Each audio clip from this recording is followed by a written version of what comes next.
build my gallows and build them high. Makes a long time climbing before I die. I want the chance.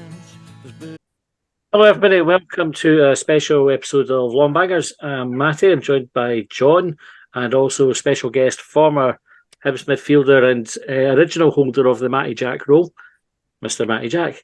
Matty, how are you? I'm very well, thank you very much. And how are you doing, John? Yeah, I'm good, thanks. I'm slightly annoyed as I usually am with Hibs players. Matty Jack was one of the probably more memorable players from when I first started going along to watch Hibs sort of full time myself when I had the money to take myself along. So it'll take me a few seconds to warm up because it's hero worship time. John trying to make you feel old and me feel old with that as well, Matty. So how are you getting on? What are you up to these days? Yeah, I started when I came back from Scotland. My contract was up with Hibs. I went back to the hometown. I'm talking to you from Düsseldorf at the moment. So I went home. I went back to my boyhood club, Chemie Leipzig. Played there in the season in 2005. Then I came back. I went twice to Iceland. Our former goalkeeper, Oliver Skalskin, gave me a call in 2003 and in 2006, I think. So I went twice back to Iceland, played there one half season, one full season with them. And then I came back 2009 and I started I started doing my coaching badges. And I was a coach for the last 9 years with Fortuna Düsseldorf, the team I played for before I joined Hibs. And in 2019, I stopped that. Maybe I say something about why I'm stopping this maybe later, but I stopped that. And at the moment, I'm free to go. There's nothing planned. So at the moment, I'm involved in an Irish pub in Düsseldorf. Nice.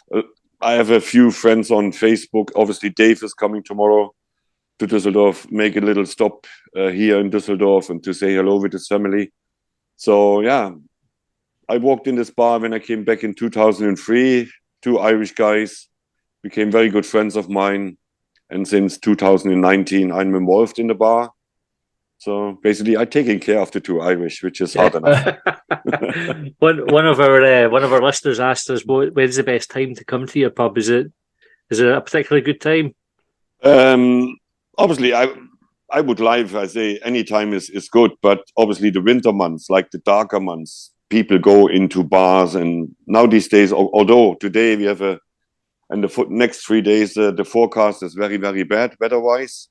So people in Düsseldorf, they go to the swimming pool, they go in the beer gardens.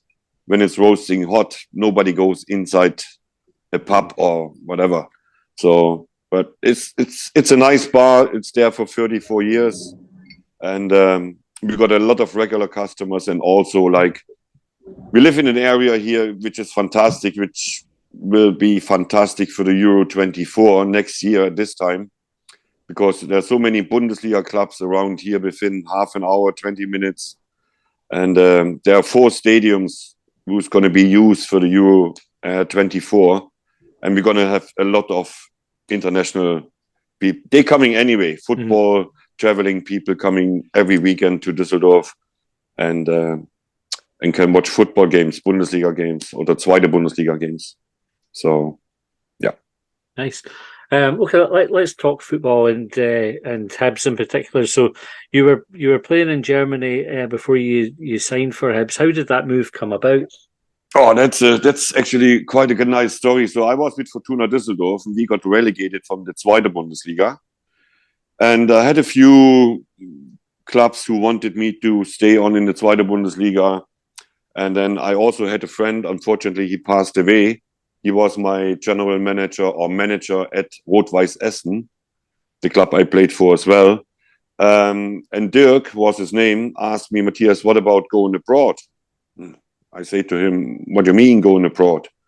So he spent 8 months in Scotland, like a couple of years before that, and made a few contacts. So when he knew a guy I think he's still existing. Raymond Sparks, he's a player agent. Mm. And obviously he had his number. And we were sitting actually in Gelsenkirchen in a beer garden that day.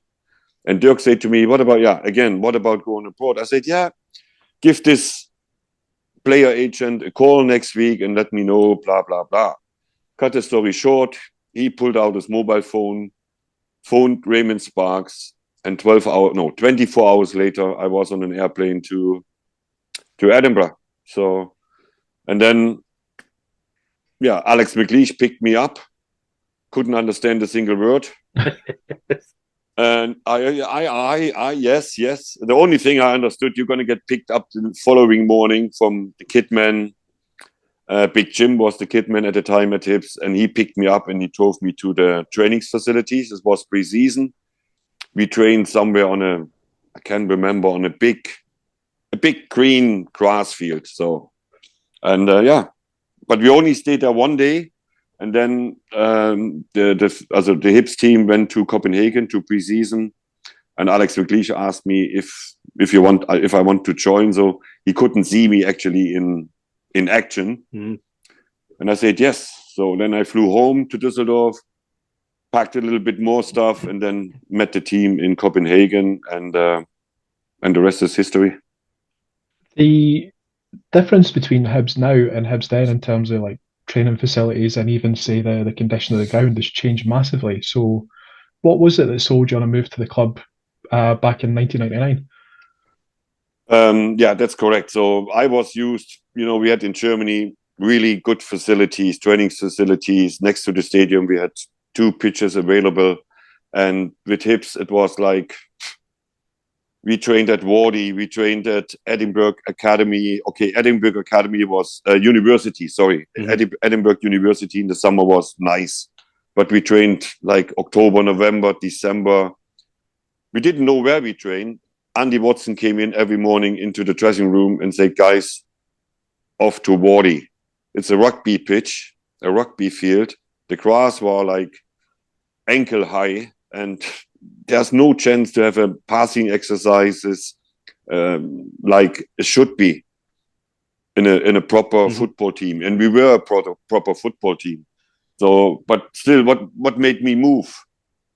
Just learn something new, learn a new language, the country, the people, the club, obviously. I heard of it before, but I didn't know much about it, to be honest. Mm-hmm. Me as a lot of stupid Germans think Celtic and Rangers are the only 2 clubs who play in Scotland. And and obviously Dirk Lehmann, he was already there, my German companion. He joined Hibs from Fulham at the time. And that's so. And I want to find out how I'm getting along in this league. So, and that's why I said yes when eventually in Copenhagen, we had our first pre-season game in Copenhagen was against Odense BK. We drew 2-2, and I played alongside Yogi Hughes, centre half, that game. And then Alex McLeish called me in his room in the hotel after the game and said, Matthias, I liked what I saw, so I'm going to call Rod Petrie in Edinburgh to get together with Raymond Sparks to get the paperwork done, and we would like to sign you. So, yeah. It's interesting you mentioned Dirk Lehmann. I was doing a match with Hibs TV, and one of the co-pundits was Stuart Lovell. Yeah. And he said Dirk Lehmann was an absolute riot. Quite a character. Do you have any stories of Dirk Lehmann? Yeah, they made fun of Dirk's dress code every time, especially Yogi Hughes and the more experienced guys. And there was one story. Even I shook my head sometimes when he walked in the dressing room every morning. Dirk, I say to him in German, Dirk, what the fuck are you wearing? And obviously his beard, the earrings, and he looked he looked like a porn star. And one day I think he was wearing a pair of shoes, which is you not wear those pair of shoes. So he went to have a shower, and Yogi Hughes got nails and a hammer and nailed his shoes to the floor. And then everybody was already out of the shower and watching Dirk getting dressed because nobody wants to leave the room before Dirk tries on his shoes, which were nailed to the floor. And then, we all had a big laugh. And Dirk, he was a funny guy, so he took it with a laugh as well, with a smile. There was quite a lot of big characters in that dressing room when you arrived. Did you find it easy to settle in? Obviously, in the beginning, I'm honest with you, I have to admit, obviously, in the beginning, I didn't understand much. Because Yogi Hughes, he was not taking care of me if I'm understand him or not. What matters was, what happened on the football pitch, the commandos and this and that. But we didn't hang out in private that much. But obviously, I had this thing with Dirk going on. We say, just out of respect for the other players who are here, we try to speak English or whatever Scottish in the dressing room so they can understand what we are talking about.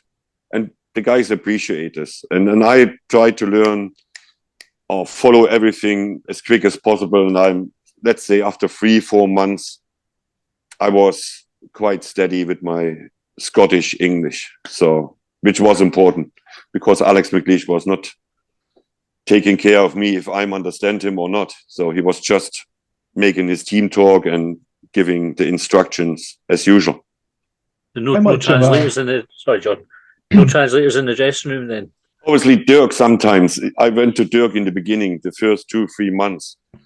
Let's say we were on the training pitch and Andy Watson or Alex McLeish were like introducing us to a new passing exercise or whatever exercise in training. And then I was always next to Dirk. I say, Dirk, what did he say just now? So I understood half of it. So as I say, Dirk helped me in the beginning very much. But after 4 or 5 months, I was good to go on my own.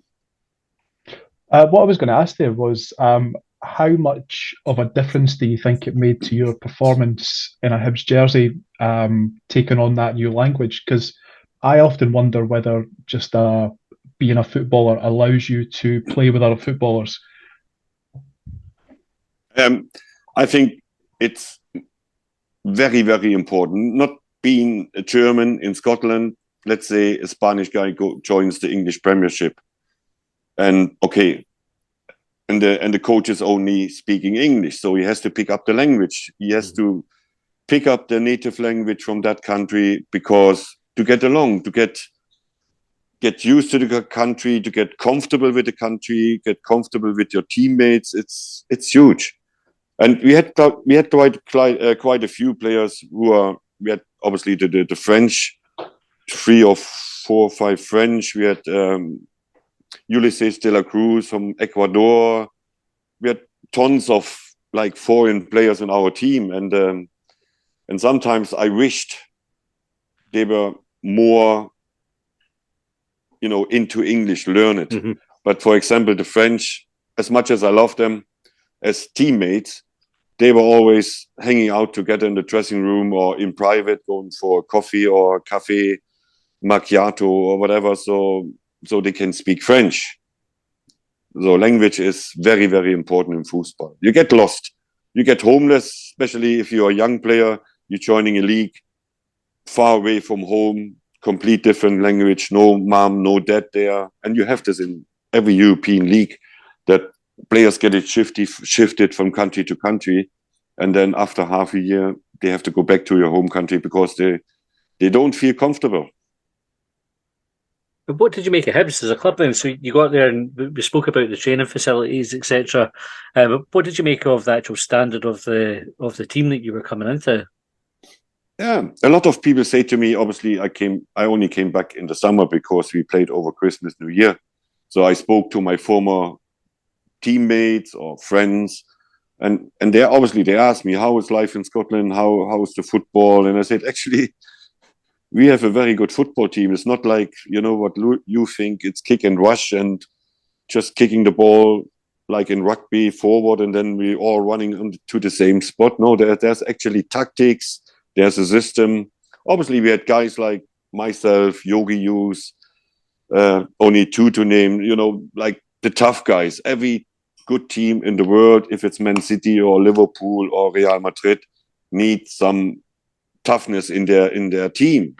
So, but on the other side, we had Champions League winner like Frank Sauzee, we had Russell Latapi, we had, and the most impressed I was with how many young players Hibs produced in my time.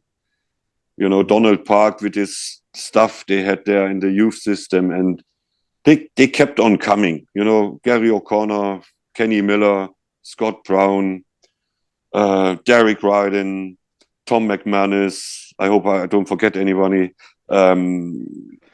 Thompson, Whittaker. They all became even Scottish internationals. So, and it is unbelievable. Short time of period, how many young players they produced. And you came as a defender, but you sort of made your name at Hibs as a midfielder. Was that a surprise getting put into midfield? Oh, thanks to Alex McLeish and Andy Watson. Obviously, being centre half in Scotland is a different story than as in Germany. Obviously, the first and foremost, win your 50-50s, win your headers, and so on. But it turned out to be, I think it was the first season or the second season, pre-season, closed-door game against St. Johnstone at home. And Alex McLeish put me in this holding midfield position. And I felt comfortable. I could run, winning the 50-50s, anticipate the passes from the opposition team, and I felt very comfortable with. And I became this Matty Jack role was born. Thanks to Alex McLeish and Andy Watson. You mentioned there that the centre half role in Scotland differs a little bit from Germany. What sort of differences would you say there are? And did those differences help you progress to that Matty Jack role? Obviously, when I started, I know exactly. The goalkeeper passes the ball to Yogi or to the fullbacks, and then it was, if they come under pressure, it was a long ball. I don't know how many diagonals Yogi hit in a game, but it was a lot. So now these days, with a different rule, with a different goalkeeper rule, you can play the ball from your own box and going forward. Obviously, now these days, sometimes I wish, or I scream at the television, why not kicking the ball forward and play from there? Because you have to have a particular skill set, even in the Champions League. When you watch Champions League games, you have to have a particular skill set to pass the ball out of your own box into the midfield and then going forward from there. But obviously, at the time, when I was at Hibs, it was like, Yogi played a lot of diagonals, and then it was Frank Sauzee in the same role, but he could play diagonals, actually. Frank, when you say 50 meters, please hit this guy or hit this post, he will hit it. He was so accurate in his passing and long balls. That was really amazing. And we'll take you on to some big matches. So the derbies are all obviously important to Hibs fans. What are your sort of the memories of the derbies with Hearts? Yeah, I had all of them. I had the upside and the downside. But I think I still have. If I get back into the statistics, I still have a positive record against Hearts altogether. But most of the games I remember finished in a draw, 2-2, 0-0, 1-1. And obviously, I was on the pitch at the 6-2 games, but after 25 minutes, some Hearts player broke my toe, and or I broke my toe. And then Lyndon Andrews came on and had a fantastic game. Mm-hmm.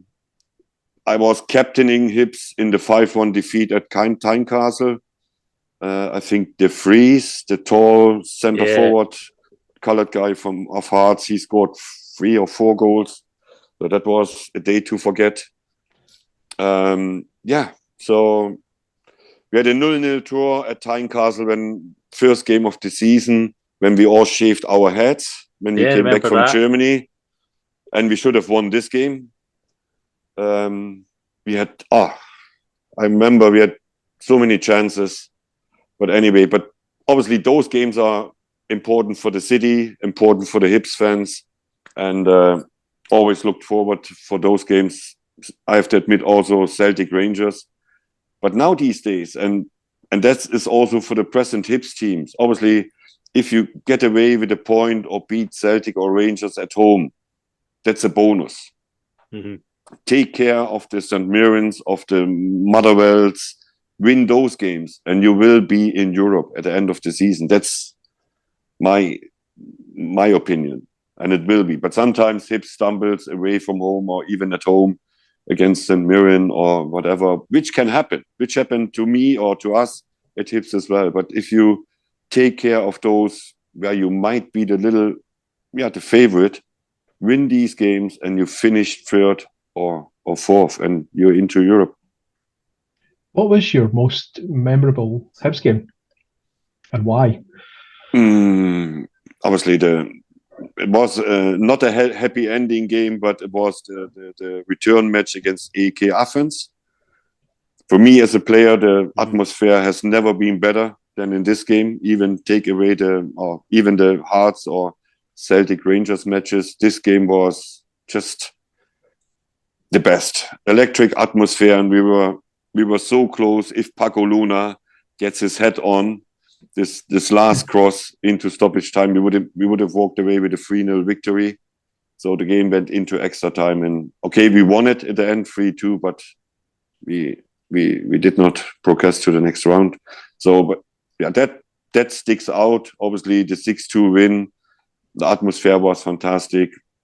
You know, the journey to the Scottish Cup final in 2001 was nice, but we had a fantastic team, and I'm not saying we fancied our chances, but it's a one-off game. But Celtic was just too strong, and I think a year later they went to the European Cup final in Seville against Porto with Mourinho as a manager. Yeah. So that shows you how strong a team they had at the time, Celtic. But the journey going there, it's fantastic, and it was a nice day out for the Hibs supporters, but they got a happy end in 2016. Yeah, exactly. The cup final that you talk about there, so Sauzee, I think, was just coming back from injury, and Latipi had not long sort of exited the club. Do you think if Sauzee had been fit and Latipi had been available and stayed, we would have given them a better game? Obviously, with those two players on the pitch, you always have a better team. They make a team better by just being on the pitch. But I don't know if we would have won it, but you know, Jackie McNamara scored the first goal for Celtic in that game. And sometimes if I'm not happy, I watch this to get even more not happy. Because the goal he scored, I know Jackie McNamara in person, but that should not be happen. So being down, chasing the game against Celtic is always difficult. And then Henrik Larsson scored the other two. I think that the third one was a penalty. So yeah, obviously we went into this game. I remember Alex McLeish talking, you know, don't be afraid. Just when we have the ball, we play football. We try to play football. Don't kick it away. Don't be scared. Be, you know, on the front foot. But we wanted to, you know, keep the game open as much as possible. And then, yeah, chasing the game, being 1-0 down against Celtic is always tough. And Celtic were a very good team back then. Yeah. They're a very good team now, but back then they had some even better, like obviously. Really good players in the side. Being in this Irish pub where I am, we got a lot of Hibs. They live here. Oh, thankfully I'm not on my own here when the Hibs are playing. But obviously we got a lot of Celtic support in the pub here in Düsseldorf, and they always say, "Oh, Matthias, when you were in Scotland with Hibs, Celtic had a fantastic team." Obviously, God is Henrik Larsson for them, but Moravcik, and you go through the whole team. They had really good players. Bobo Balde, it was getting dark when he was coming up for a corner kick. So they had a fantastic team. You talked about the AK Athens game being the best for the atmosphere. What was it like in the dressing room after the game? Good question. Obviously, we all came in, as far as I remember, sat down, and then Alex McLeish came into the room, and I think he shook everybody's hand. Well done, well done, well done. And then he said, just unfortunate. Also, we gave it all, and yeah, we were that close. But guys, heads up, well done, and let's see tomorrow, back training, and then prepare for the next game. Do any of you remember what the game was after AEK Athens? Was it back to earth with a bump?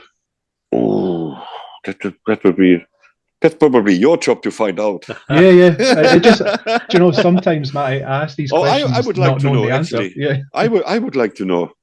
I cannot even tell you if it was at home or away. No idea. But the 2001 season, we finished. I think we finished third, so it must have been. I think we finished third behind Celtic and Rangers. Yeah. So it must have been a win somewhere. Let's just assume we won. Aye. If I remember right, the first leg in Athens, that was disrupted because of 9/11. Oh yeah. Did that make a difference to how you prepared for the game, or how it went? I think it made a big difference in this sense, because we were ready to fly out on a charter flight to Athens, and then the plane stopped on the runway in Edinburgh, and then the pilot came back to us and said, we just got the information from the UEFA, all the European Europe League games are suspended. That was a Tuesday we flew out, I think, and all the Champions League games that night were still going ahead. So we went back to the terminal, back home, training, and then we flew out a week later. And from speaking to the Hibs supporters, you would have had 3,000 plus Hibs supporters there, because they all made holiday on the Greek islands, and they would come back to Athens on the way home to see their beloved football team. So in the end, we ended up with like 250 with 300 supporters, because it is quite dear to change or go again there, which is completely understandable. But as you say, the atmosphere was one of the most hostile atmosphere I ever played in, because we were like guarded from the hotel with guys with a machine gun. When we were not allowed to go out the hotel to go for a walk. Athens was in the middle of building all the facilities for the Olympic Games. But that was not the point, obviously, that those, sorry, my language, those idiots who flew in the World Trade Center were the problem. And there was supposed to be, there's a video on YouTube, actually. Frank was not playing. I was captaining Hibs that night. And there was a minute of silence. But those Athens supporters, they crawl up the fences, burned American flags, and were chanting some anti-American, British. I couldn't understand what they were saying, but it was obviously not nice. So, yeah, from the beginning, it was hostile. Obviously, it was warm. It was their weather. And, yeah, they scored early a penalty, Ulrich Larsen. Yeah, I don't know if it was a foul, but anyway, they were all diving. Yeah, so much diving in the return leg in Edinburgh, the same. So much diving from those players cheating, and but very, very hostile in Athens. Speaking of contentious decisions, the penalty that was awarded against you when Hibs played Dundee United deep into stoppage time at Easter Road. Can you talk us through that? Yes. 100% deserved. Someone put this on YouTube as well. It's called the Matty Jack game. Cut the story short, or make it short. So we were in the top half of the table, Dundee United at the time fighting relegation. So the game is 0-0 at Easter Road, and they were time wasting, which is understandable. But There's a big tall defender, Loughlin. Not McLaughlin, Loughlin. Is that Jim Loughlin? Jim Loughlin, genau. Big, tall center half.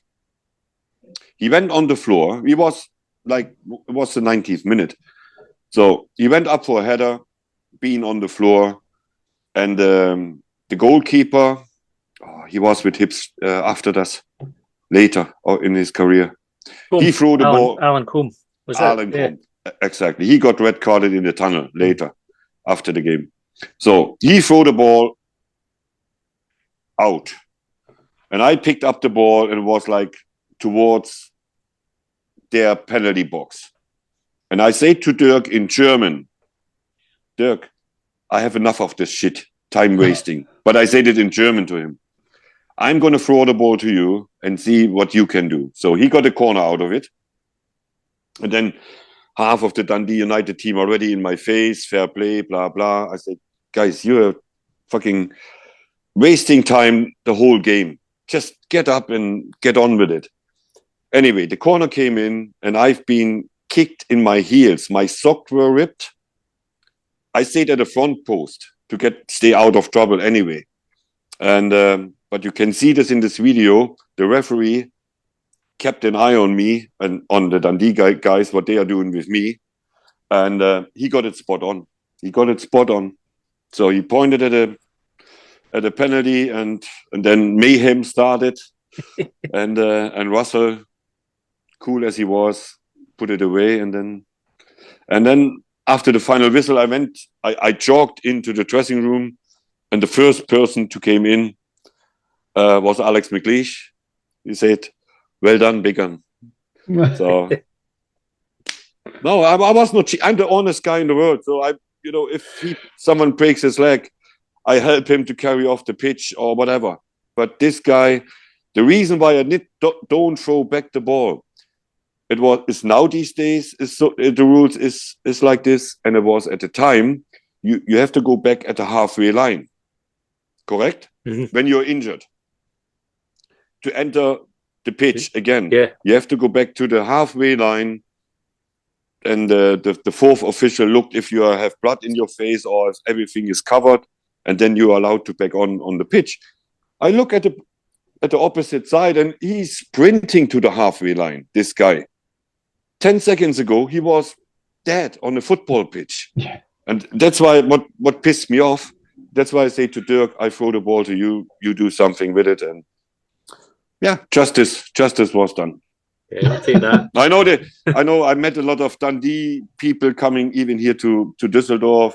Where are you from, Dundee? Which team are you supporting? Dundee United, Dundee United. Oh, all right.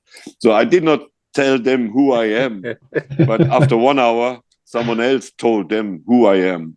And then, but we all have a laugh and we all laugh about it at the time. After so many years. Yeah. Next time they're in your pub, you can just put the YouTube video up on TV and say that's who I am. Yeah. What was McLeish like as a manager? Very demanding, but fantastic. For me, I come there I was a foreigner. So I did not speak the language perfectly. I understood some. Yeah, he was brilliant. He was very, obviously, Andy Watson as well. I want to mention him as well. So he was in charge of the training. And Alex was overlooking our training session. And he intervened when he didn't like something. So he stopped. Sometimes he was even, if we were one man out, he was even taking part of small, like 3 against 3 small side pitches. And you better be in his team. Yeah. So he was fantastic. Obviously, we let our hair down at the weekends after we won the game. And we had 8-9 players who were based in Edinburgh. We had a lot of players who lived in Glasgow and in this area. But the guys who lived in Edinburgh, they had a very good, come together. The wives, the girlfriends, they understood each other. And every now and then, or twice a month, we went out for a meal together. And then Alex McLeish joined us with his wife and just sat down. It was not planned. It was just spontaneous. And so So, and he let us on the long leash, but when it comes to training and obviously to competitive football, he was very, very, very demanding. And he could motivate player with his speech and with his whole body language. He was very good. You mentioned 3-a-side games there. Who would you have had in your Hibs dream 5-a-side team? 5-a-side. 5-a-side. Okay. You can include yourself, or you can exclude yourself. No, you have to play, don't you? Yeah, you have to play. I include myself, so because we want to win the competition. No, it has to be. They were good friends of mine. We lived in Stockbridge together in a triangle. It has to be Russell Lattepi and Mikse Patalainen. We don't need a goalkeeper, yeah? Just 5 outfield players. It's your team. Okay, it's Mikse, it's Russell, it's myself. Just the guys I like. Grant Brebner was a good teammate. He was young, so I'm not saying I took him under my wings, but he's a likable person. And to win the competition, I have to say Frank Sauzee. So he and me in the back, Russell and Grant midfield on a 5-a-side, and then Mikse as the windmill, the Finnish windmill up front. You probably don't need a goalkeeper with that side, eh? Like, that team would do all right. Obviously, Sauzee took over from McLeish after he left, and I think I listened to it. And I can't remember who the podcast was with, but you were on it, Matt, and you talked about maybe like a different relationship with Frank when he was in charge. What was that like? Yeah, that was the pity. Obviously, we were 2.5 years. We were teammates side by side, had success together, had an understanding together. When he was going with the ball into the midfield, that I was holding back, sitting back. Great understanding. And then, Alex McLeish left for Rangers, and then it was supporters' choice. Supporters' choice to install Frank as a manager. It didn't work out for him. And then it didn't work out for me in the beginning because he set me out. So I was on the bench. Sometimes I started the game, then I was again on the bench and came on. I don't know what it was, but as I said, I think Frank was in charge for 69 days. Did not win one football game. I think we drew 4 and lost 5. So that is not a best record. But I say this before, and I'm an honest person in this case, or in any case, but, you need to have the language. Obviously, seeing Alex McLeish holding a team talk is a difference when Frank was doing this. So his English was okayish, but it was not an Alex McLeish.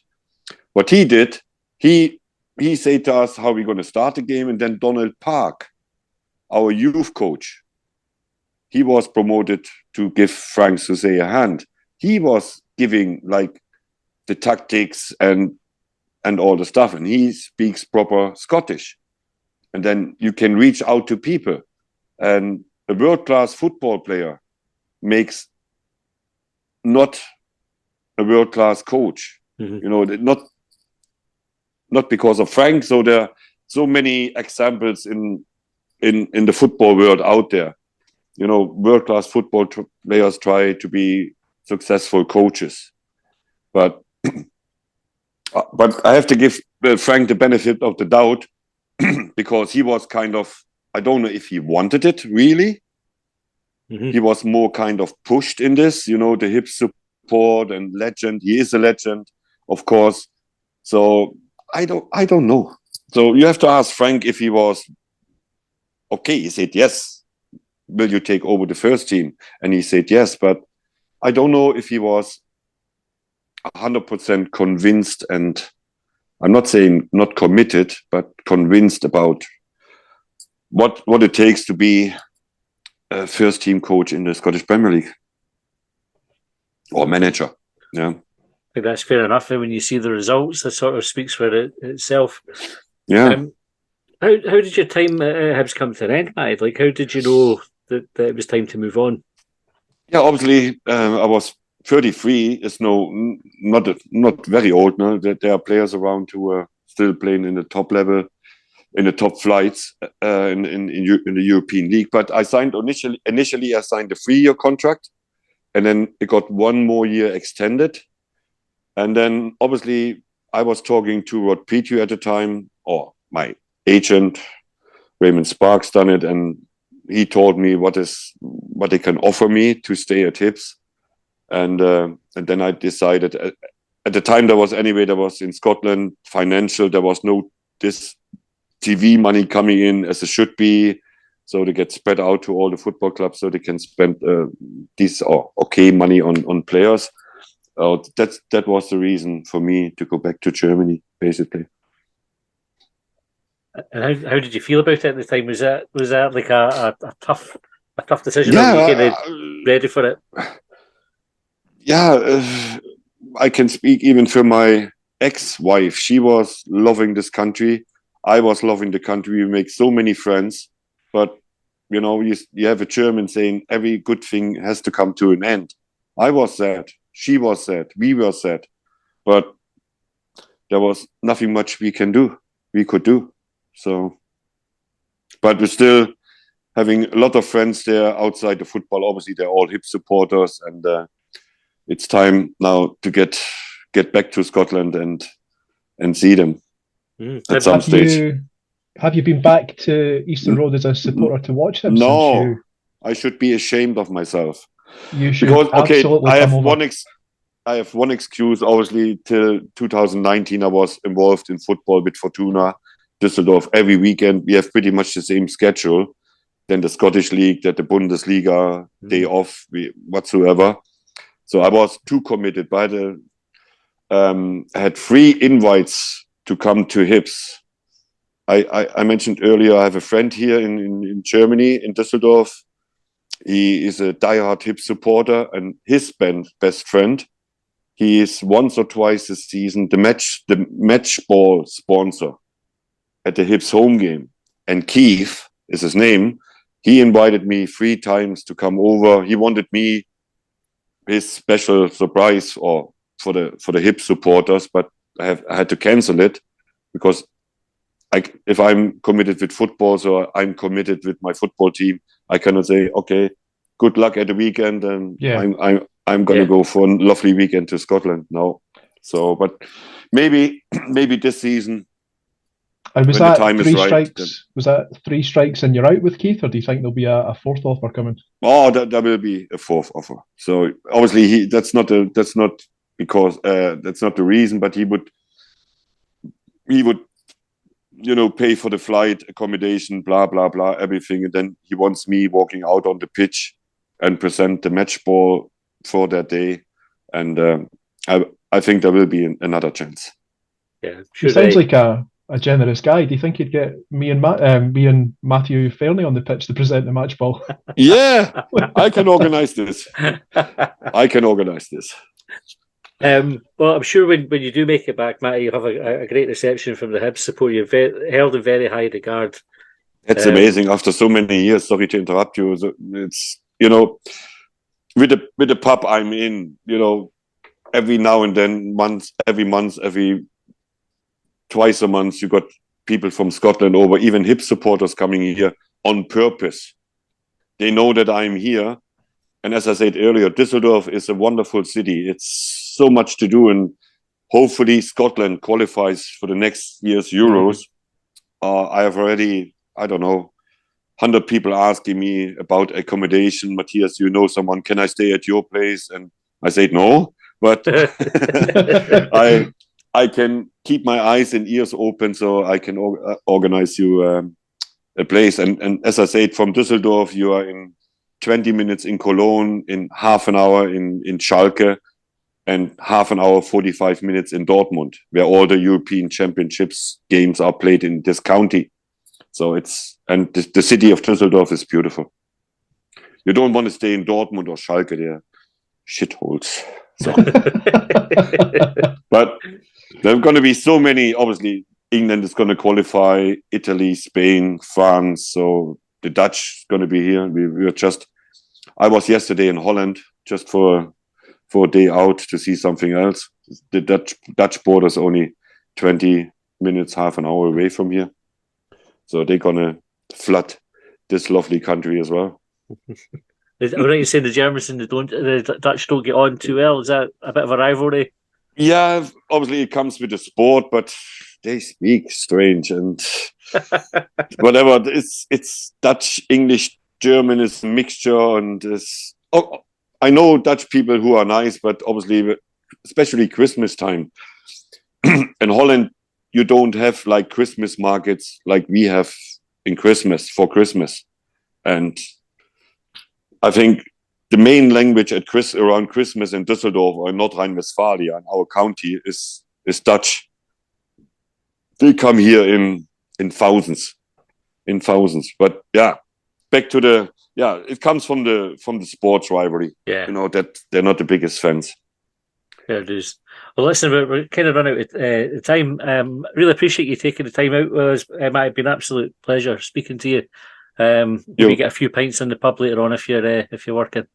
No, I see Dave tomorrow, and then tomorrow we're gonna have a few pints tomorrow with Dave and his family. We should say thanks to Dave because Dave put us in touch for the interview. So thanks for that, Dave. And thanks everybody for listening. Hope you enjoyed that, and we will see you next time.